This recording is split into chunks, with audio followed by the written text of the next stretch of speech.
So ayun mga idol, ang ating test ride para dito sa ating Benda Motorcycle Chinchilla 450. Ayan mga idol, subukan natin.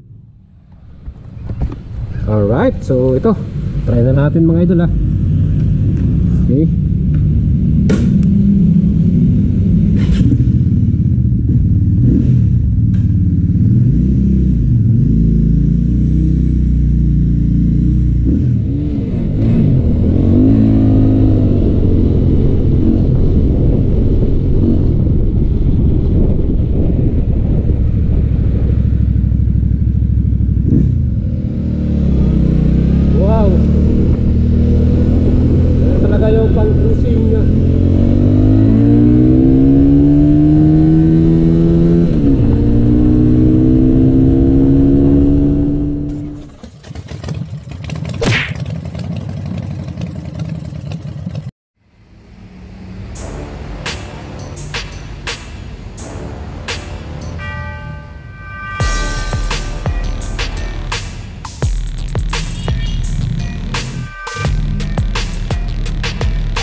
Good day sa inyo. Kung naghahanap kayo isang cruiser bike, expressway legal at bago sa ating market, ito po ang pinaka-latest model from Benda Motors, distributed by Mitsukoshi Philippines at Benelli Connect. Again mga idols, pwede nyo na mabili ito from SYM din. Sila yung mga grupo ng mga motorcycle na brand na isa lang yung kanilang company. At ang ating Chinchilla 450, ito po ang latest model nila, ay available na at pwede nyo na mabili. Ang presyo po nito ay 329,000 pesos SRP. Pwede rin kayong mag-apply via in-house financing sa kanila. At kung kursunado nyo to, ano pang gagawin ninyo mga idols? PM nyo lang ako sa ating FB page, Boy Salabaria. Like and follow nyo yan. And mga idols, para sa ating mga subscriber, ang Benda Motors po ay from China. So ito po ay made in China at distributed dito ng Mitsukoshi. Well mga idols, pagdating pa lang sa forma nito, talagang ibang klase talaga, no? Astig at hanggang takaw pansin to. Well, pag ito pong gamit mong service, ay sigurado mapapalingon sa iyo lahat dahil na rin sa kanyang magandang between engine exhaust sound. Mga idols, kumpleto na to sa kanyang mga safety features, ABS and traction control. So ano pag hinihintay nyo mga idols? Available na po ang unit na to at pwede na nating mabili ngayon. So kung gusto nyo pong makakuha nyan, pwede kayo mag-send message sa ating FB page, Boy Salabaria. Yung kanyang maporbang shotgun style na pinaka-tune pipe, no? Ay ba? Iba rin talaga ang datingan. And ang Chinchilla po ay powered by 500cc or 475cc total displacement between engine, 8 valves, double overhead camshaft, liquid cool, electronic fuel injection, 6-speed transmission at naka-V-belt yan. Ang compression ratio nito ay 11.5/1. Siyempre pa, pagdating po sa kanyang performance, max power 48 HP ang lakas, ano? At maximum torque 42 Nm. Ang lakas din ng ating arangkada rito. Bore by stroke 69/63.6 at ang kanyang top speed ay mag-average ng 145 km/h. Aba, sapat na yan mga idols. Takbong pogi lang tayo dito dahil iba talaga ang forma nito, no? Ang kanyang front suspension ay naka-upside down works, inverted pa, no? Talagang quality. At ang likuran naman natin, dual shocks absorber, adjustable pa yan via preload.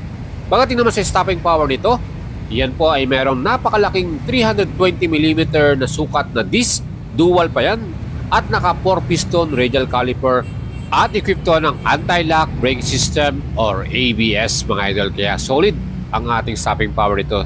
Sa likuran naman, 260mm na sukat ang kanyang disc, 1-piston caliper din to, with ABS at equipped din ito ng traction control system. Mga idol, napaka-solid ng safety natin dito, ano? Aluminum alloy wheels ang kanyang pinaka-max at ang kanyang tire ng brand CST 150/80/16, tubeless sa kanyang front tire at 180/65/16, tubeless din sa ating rear.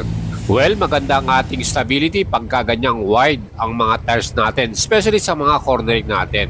Pagdating naman sa dimension, ang wheelbase ito 1,550mm ang sukat, ground clearance 150mm naman, at ang kanyang total weight para dito ay may sukat naman ito na 150 kilograms. Aba mga idol, kung ito po ang gusto nyong gamitin pang expressway, aba perfecto, no? At para naman sa ating upuan, hand stitch to, talagang quality rin. At kita naman po nyo yung kanyang design. Ang seat height natin ito 705mm. Perfect para sa ating mga average Filipino rider na may height na 5 flat, 5'2", 5'3", 5'4". Aba, perfect sa inyo to, hindi kayo mahirapang gamitin to mga idols. Convenient kayong makapag-rides dito. And syempre yung ating namang tangke, aba kita naman po yung design niyan. Ang ganda ng kanyang itsura. At talagang panalo, no? May fuel capacity to or gas volume na 16 liters. Dahil dyan, mas mahaba at mas malayo yung ating mga rides para dito. Well, ang kanyang susian ay naka key ignition. Syempre meron ding lock yan para sa security ng ating big bike. And bandang ibabaw na nandiyan naman yung ating USB charger Type A and Type C na yan. May cover naman siya, so protected yan kahit umuulan, ano mga idol. Well, pagdating naman po sa ating pinaka handlebar, itong ating chinchilla, kita naman po ninyo, no?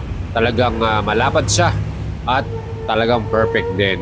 Yung kanyang pinaka lever malambot naman, at yung kanyang mga switches and buttons simple lang din mga idol. Meron din yung ilaw, ano, may backlit din. Well, meron din tayong switch on and switch off para dito sa ating engine. Plus, meron ditong hazard lights and syempre pa passing switch. Kita naman po yung ating classic style round design, ano, ng pinaka TFT color display niya. Ayan mga idols, very informative din. RPM, fuel gauge, yung ating gear indicator, yung ating odometer, at yung mga signal indicator natin dito. Yan po ay meron traction control, so pwede na natin i-switch on and switch off din yan, depende po sa inyong preference. Well, yung ating pinaka-ilaw, round headlight, talaga naman po, no, LED po ang ating ilaw dito, talagang malinaw. At syempre yung ating mga signal indicator or signal lights ay round din yung style, bumagay sa kanyang classic na design. Mga idols, ito po ang ating brand new model na to with SRP 329,000 pesos. Ay available na this month at pwede na pong mabili ito. Kung kursunado niyan, pwede kayong mag-send message sa ating Facebook page, Boyet Salavarria. And para sa information at details ng quotation or installment, message lang kayo mga idol. Shoutout po sa ating mga sponsor, Axor Helmet, Premium Gears, MSK at Sapper Tire.